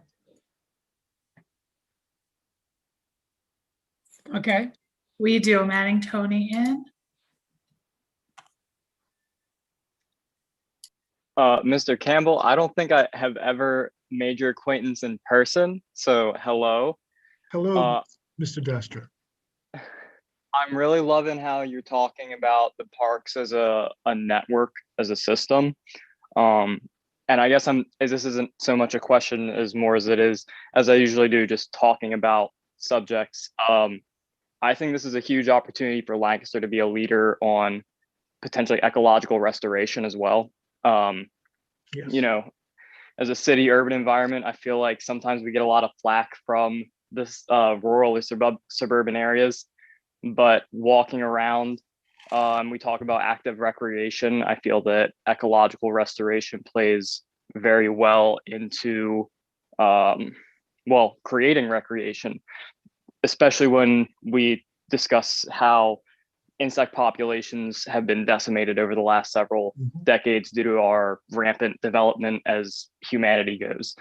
So I'm very encouraged to hear you talking about this. This seems like a really good meeting. Like I just happened to start getting back into the flow of things on the right meeting, it seems. But yeah, we're talking about shade trees, parks as a network. I'm really encouraged by where these conversations can go for the future. I think that Lancaster can be a real steward and showing other communities how it's possible, even in an urban environment, how we can take charge on sustainability. Thank you very much for those comments. As a matter of fact, the way that I'm looking at what used to be called the Stormwater Division, which we now call the Sustainability and the Environment Division, is very much in line with exactly what you're talking about. The idea that this is an urban environment in an environmental, natural environment.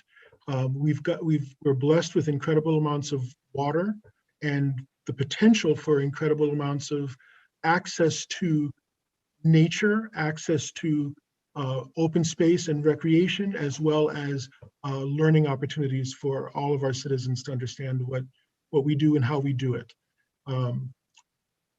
Part of what you're talking about actually influenced some of the parks regulations, especially as it related to flora and fauna at Longs Park in particular. How do we protect the natural environments as well as try to prevent situations where inappropriate activities are taking place there, which are disturbing the natural environment. So thank you, and we will be inviting you to join us on the Engage Lancaster platform as it rolls itself out, and you should, in fact, get on it for some of the other current projects, South Duke Street, Vision Zero, and 2 or 3 others are also initiatives that the public has access to right now on Engage Lancaster. We welcome all of those kinds of ideas. For sure. And I'm sure I'll ramble plenty about what's going on in my head to Mr. Soto when I bug him. Very good. Look forward to it, Tony. Okay, are there any more questions from the public at this point? Hearing none, I entertain a motion to move resolution 12/2021 to full council on the 9th. So move. Second. All in favor? Aye. Council President, that concludes the Public Works Committee at this time. Thank you so much, Councilor Soto. Apropos of nothing at all, may I say I've just been observing the growth of everybody's beards over the past year, and I feel like perhaps you and Mr. Hopkins have both developed these really incredible beards in the past year. So Thank you. Yeah, you're welcome. I'm insulted, Mr. President, but it's okay. I'm right. You left them out. I was accused in another meeting of trying to one-up Mark Stoner, and I assured everybody that there was no way that was possible. Just not possible. All right. I believe that moves us to the Finance Committee. Councilor Bakay. Yes, thank you very much. Councilor Arroyo is doing his best with his beard. So the Finance Committee has one item on the agenda this evening, and that's to discuss the possible refinancing of the 2019 notes that will hopefully save us some money. And so I believe that's what Mr. Hopkins is here to do. He's not just. I am not just here for my beard. That's correct. Okay, so I'm going to share with you the shortest PowerPoint presentation that you will ever see from me, which is 2 slides. So give me just a second here. And why is my PowerPoint not showing up on? I'm sorry, give me just a sec here.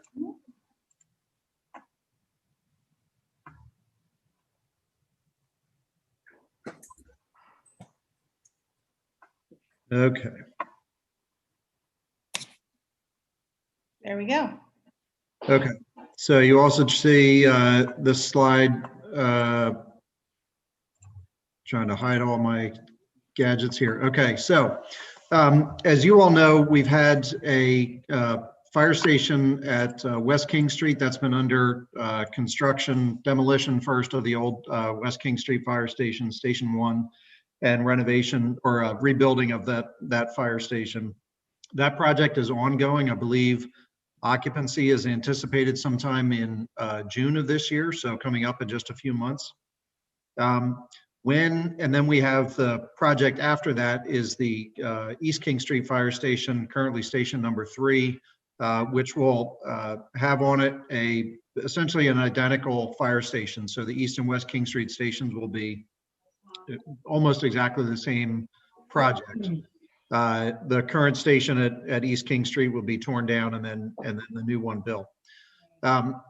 When we did the 2019 financing, that was done prior to having the public bidding of all the work for the 2 fire stations.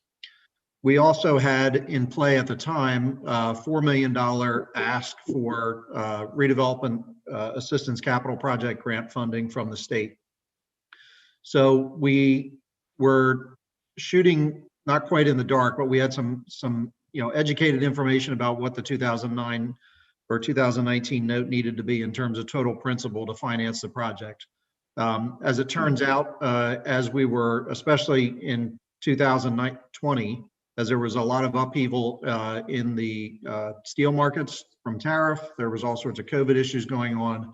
We did the bidding for those projects, and on the top right here, you see the total fire station costs, and this is both projects together. We bid them as one project, even though they're 2 separate stations being built at 2 different times. These 5 lines here that add up to a total of $12,753,710. That is the construction only cost broken down by general contractor, electrical, plumbing, HVAC, and the fire system, so the sprinkler system. within the stations is only construction. To date, and this picture on the left is of the West King Street station back in November. If any of you who have gone by here, or any members of the public here who've gone by, there's been significant progress since this photo was taken. But during the time that station has been being built, we've had about $65,000 of savings in change orders versus the original bids, which brings the total project cost down to just under about $12.7 million now. What we don't have built in here into this $12.7 million budget is any of the ongoing costs for the architect, any other professional service fees that might be required as the projects are ongoing. There's always work between the architects and the construction companies throughout the course of the project. More importantly, what we don't have built in here is any contingency funding. And while we're nearing the end of the West King Street station and we think that we're basically going to come in at or a little bit under the bidded project cost. What's out there is the unknowns of what are under the East King Street station. And I'll show you what I mean. This was info that I got from Matt Metzler in the Department of Public Works. When we build the new East King Street station, that will be either the 4th or the 5th fire station on there since the 1860s on that piece of land. These are just two examples of Sanborn maps. So this is from 1891. This one's from 1912. So, the stations that are currently, or the station that's currently there at East King Street was built in the 1960s.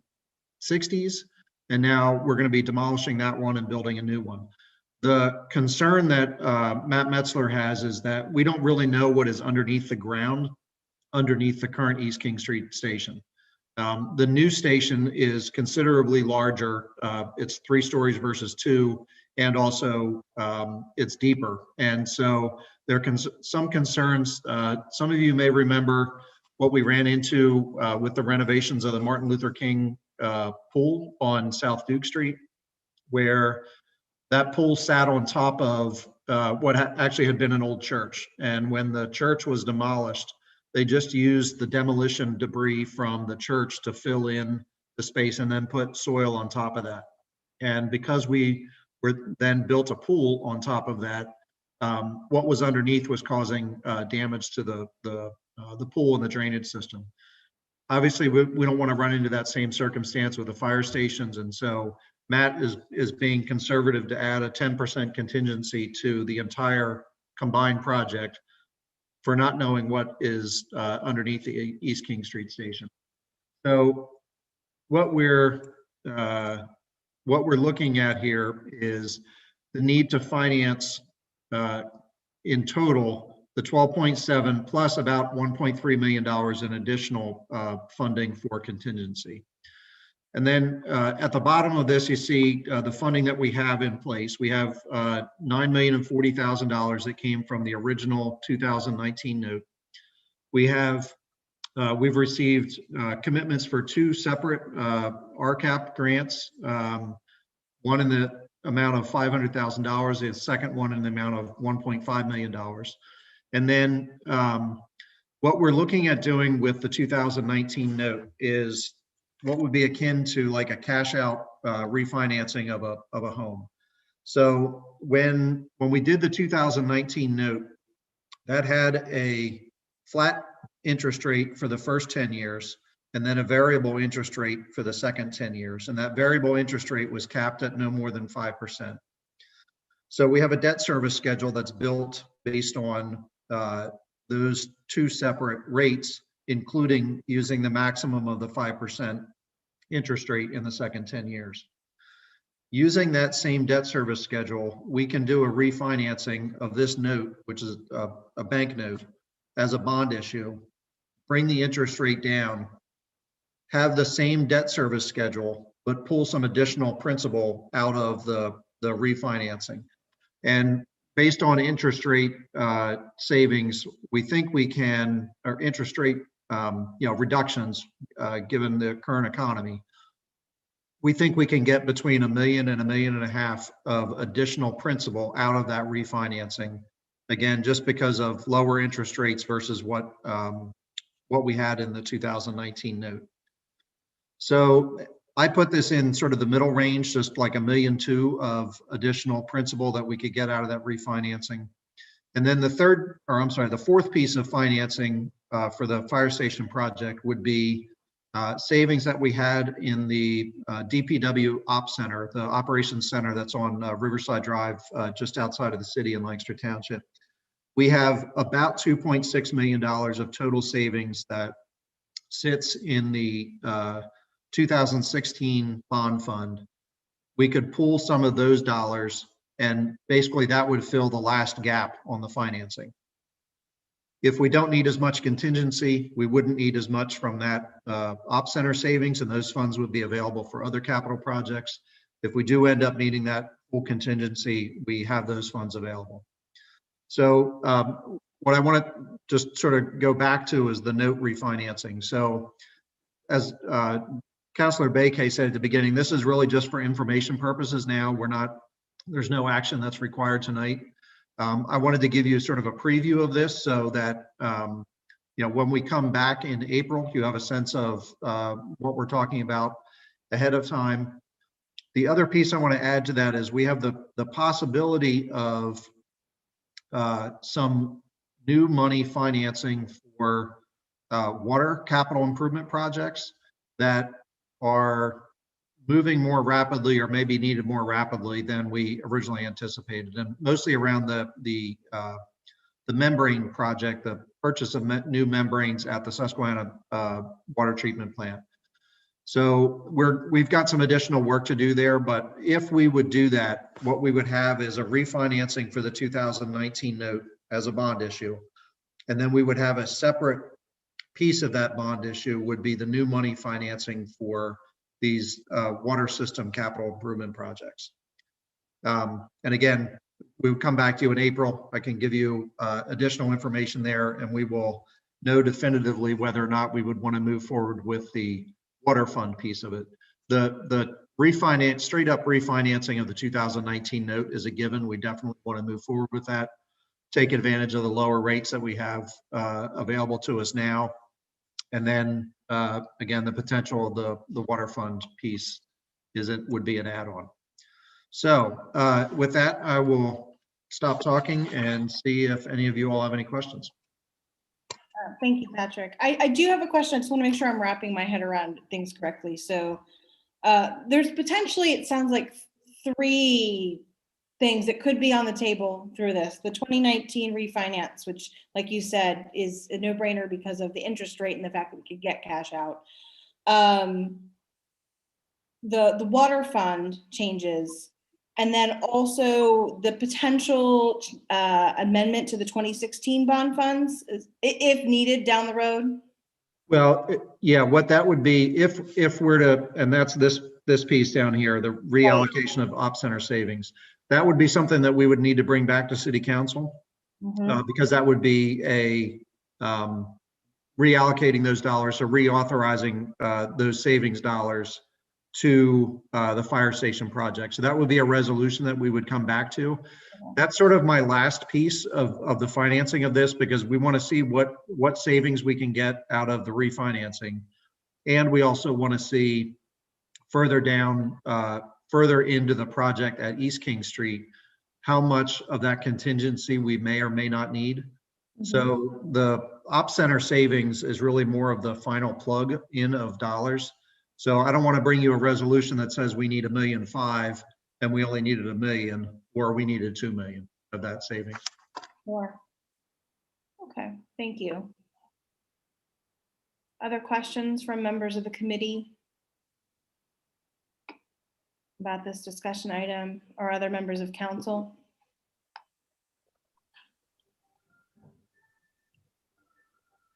And Patrick, you said the soonest we'd hear about this then would be at committee in April, is that right?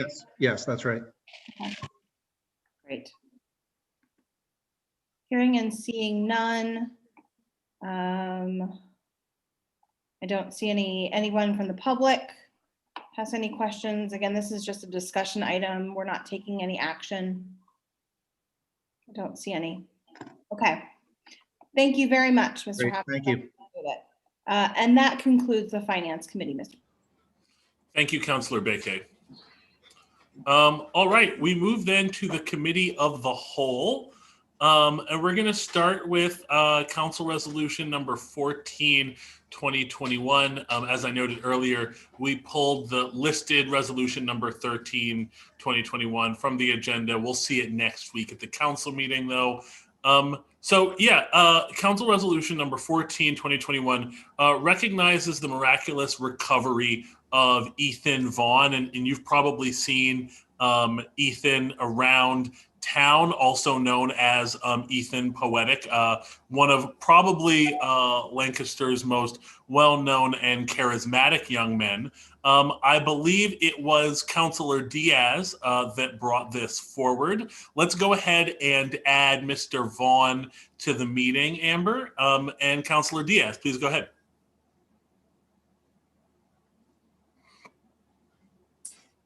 Ethan, you need to unmute yourself. Okay, thanks. Hey, City Council. Nice to meet everybody. Hey, good evening, Ethan. Hey, Izzy, you're the man. Thanks for the brief introduction. Ethan, if you want to give us a little quick rundown of how you... Yes. Basically, I, survived a near fatal car accident 10 years ago. 1% chance of living, 99% chance of death. I should have passed away, but by people's prayers and emergency surgery, I survived. But there was some delay with being on a feeding tube for several months. And what ended up happening, once I started being able to eat again, I started getting my life back together. Was able to get my driver's license, get a job with the school district of Lancaster, get re-enrolled back in the Harrisburg Community College, graduated from there December 2017. That same month, got accepted into Millsville University as a transfer student. And I recently graduated from Millsville University. And well, here's the proof. Here's my college degree. All right. And, I learned after reading this book that it's called Turning Your Adversity into Your Advantage. And that's what I've done the last 10 years. I didn't do it by myself. I had help with different people, whether it's with the faith, the work, but just more importantly, going from victim to victor. And I say that wholeheartedly, that it speaks in my actions. It speaks in my social media, because I remember the day that it was brought up in my job where the student athletes were asking me, was it you who came from the car accident? And mind you, I wasn't planning on talking about it. But then I realized after talking it over with my bosses that they, pretty much told me straight up, I'm an inspiration and it's going to be with me forever. And I'm able to turn that situation to more positive energy with student athletes and recognizing them, local leaders. But overall, 10-year anniversary, you get to celebrate only one time. And I have a 10-year anniversary event coming up this Saturday. Or just, getting recognized for not only the achievement, but also the legacy I've created. Well, Ethan, you are a miracle. There are so many people that don't get the opportunity to survive accidents or any type of diseases that can be deadly. I can say, losing my nephew at the age of 17 with cancer, which was very harsh in our family. So looking at your achievements and your goal, it really is an inspiration, and it's great to share it not only with City Council, but everywhere you go, to give other people the opportunity never to give up, because miracles do happen. So thank you so much for bringing it to me so I could bring it forward. Yes. Yeah. Thank you very much, Shannon Diaz, for, staying persistent with the emails between me, you, starting the group email with the city council members, and just continuing to see things through. And I saw in the recent email that you guys are going to be voting on this pretty soon. But I'd like to speak to the mayor. You know, you went from seeing me at the school board meetings to the sporting events. How do you feel about, getting to know me more as a walking living miracle? Hey, Ethan, nice to see you. The last time I Yeah. saw you was at your, I think you were interning up the street on Queen. So it's Yes. nice to see you again. And I just, I think that your being here tonight and this resolution is just a reminder that life is really precious and that we shouldn't take our days for granted, and also about perseverance and resilience. And so I'm really glad to be part of this. Cool. How about Pete Soto? What does he have to say?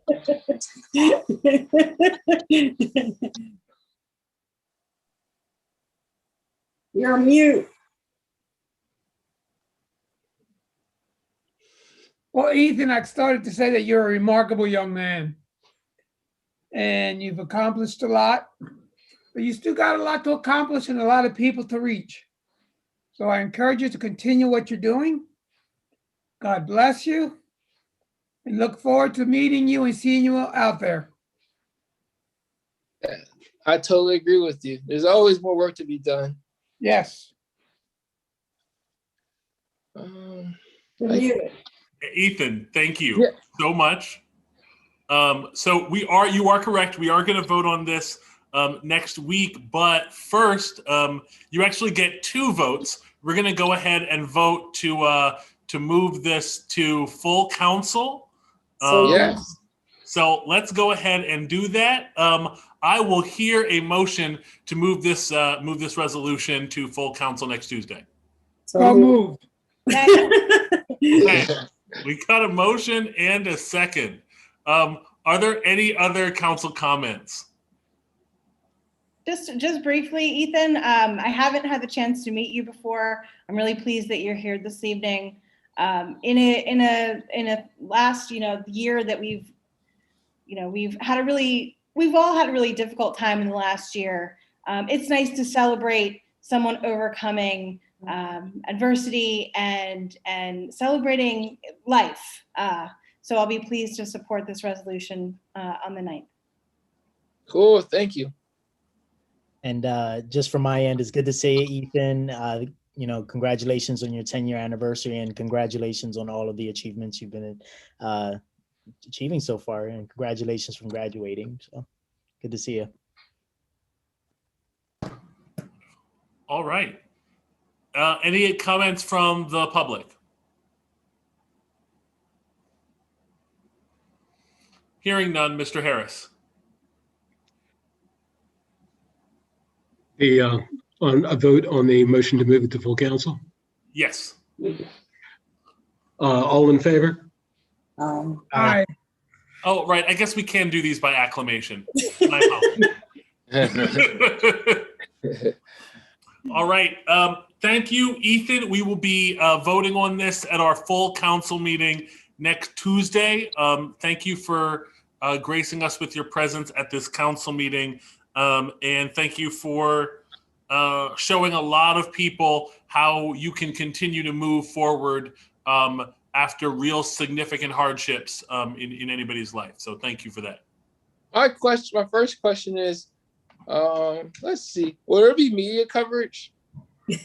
Other than YouTube? Well, LNP does cover the council meeting, so there should be a correspondent here. Okay. Also, will I be taking pictures with some of these council members? Some of these pictures can be used for their campaign. Well, Ethan, we're going to be doing this. We're going to be doing this one over Zoom, so we might have to settle for a screenshot of the gallery view. But once we're safe to get together again, I am sure that anybody would be happy to take a photo with you. All right, you get one more, Ethan, and then we'll have to put you this week. Okay. Well, this paper the mayor's about to sign, will that be mailed to me? Yes, we will have a fancy copy printed for you and signed by me and the mayor, which will then be sent to you. All right, thank you. Thank you, Ethan. All right. We're going to move to Administration Bill number 7, 2021. Just so everybody's familiar, now it modifies the discrimination ordinance, but the specific portion that it is modifying is the part dealing with the human relations boards and commissions. Have all council members received a copy of the proposed changes to the ordinance? Yes. Excellent. So before we engage in discussion, I will say my view of these things, of these proposed changes to the ordinance, is that they are a step towards really reactivating the Human Relations Commission and Board. And we look forward to making more shifts, maybe some nips and tucks here and there, and making sure that when our community does face issues of discrimination, which we might otherwise hope are few and far between, that there is a body to address them. And to understand that this is not, I think, in my vision, or in either the board or commission chair, both of whom have seen and approved the proposed changes, the final shifts that we're looking to make, but just some shifts to get us back on track. So with all that being said, I will hear a motion. Motion to move this to full council on March 9th. I do have a question, President. All right, we have a motion and a second. Councilor Diaz. Section 1, we're making changes on the wording of Human Relations Commission Advocacy Council. Is that correct? That is correct. And that was a proposed change that ultimately came from the board and commission chairs. So Mr. Diggs and Ms. Craybill. Okay. The only, I just wanted to make sure that it's not the advisory due to the fact that the Pennsylvania Human Relations have an advisory. We don't want to make any kind of confusion, especially toward everyone that calls the advisory in the Pennsylvania State Department. So I just wanted to clarify that that is correct. That is, yeah, it is the Advocacy Council. That's the only question I have, Mr. President. Thank you, Councilor Diaz. Any other council questions?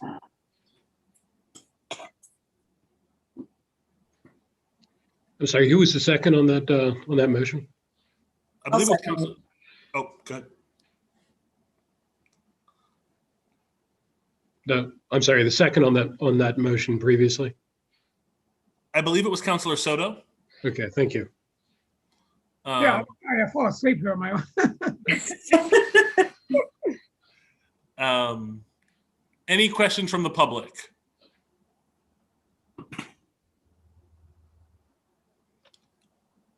All right. We'll be discussing this further next Tuesday, and hopefully that will indicate to our new Human Relations Commission's chairs and their members that they do have the full support of council, and we look forward to doing more to show support for and activate those bodies. All in favor? Aye. Aye. All right. Thank you very much. That brings us to the monthly clerk's report. Mr. Harris. Councilors, as you know, I've provided this to you in writing, but just some of the highlights here. I wrote the resolution recognizing Ethan Vaughn. I supplied 2014 ordinance and 2015 resolutions to our grants administrator. I supplied a 1985 ordinance to our solicitor. I supplied email contact information to the Human Relations Commission's new board members, to the board chair. I sent out emails asking for statements of financial interest of our directors. We have about 75 city employees that provide those annually. I attended the Lancaster Parking Authority meeting and provided you a summary of that. I received a DocuSign account. I've been electronically signing documents. which is going rather well considering the volume of documents that we've had recently. I coordinated with Representative Stola's office for the arranging of meetings between yourselves and the representative. I updated the Pennsylvania Municipal League on their listing of our appointed officials. Today, I updated the National League of Cities on our listing of staff and officials. And I also renewed our membership in the National League of Cities. I had an interesting call with an inmate at the county prison who was curious about a statement of financial interest filed by a police officer, and at his request, I read the loyalty oath that the police officers do at the beginning when they're hired. Just among the random duties of the city clerk. All right. Well, you've had a busy, exciting, and interesting month, Bernie. And of course, Mr. Harris, we always thank you for your work. Counselors, that brings us to the end of our agenda this evening. Next Tuesday is going to be an interesting meeting and probably a rather lengthy one. So bring a bottle of water, a cup of coffee. We've got work to do. And with that, I will entertain a motion to adjourn. Look at Mayor Sirachi displaying healthy hydration habits. I'm sorry. I will entertain a motion to adjourn now. Motion to adjourn. Second. All right. All in favor? Aye. Aye. Have a good night, everyone.